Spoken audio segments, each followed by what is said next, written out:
ಸಂಘಕ್ಕೆ ರೈತರ ಹೋರಾಟಕ್ಕೆ ರೈತರ ಹೋರಾಟಕ್ಕೆ ಮಂಡ್ಯ ಜಿಲ್ಲಾ ರೈತ ಸಂಘದ ಹೋರಾಟಕ್ಕೆ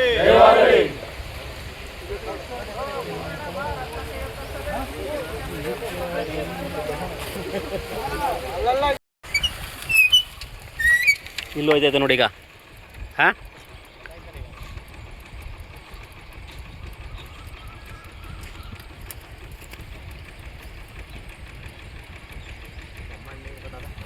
ಹಾಂ ಒಳ್ಳೆ ಹಂಗೆ ಇರೋದು ನೀರೀಗ.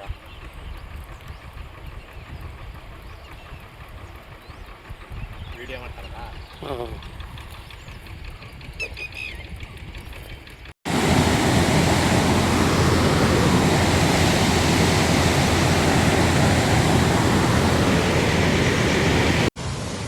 ಎಲ್ಲರೂ ಹೋಗ್ತಿದ್ರೆ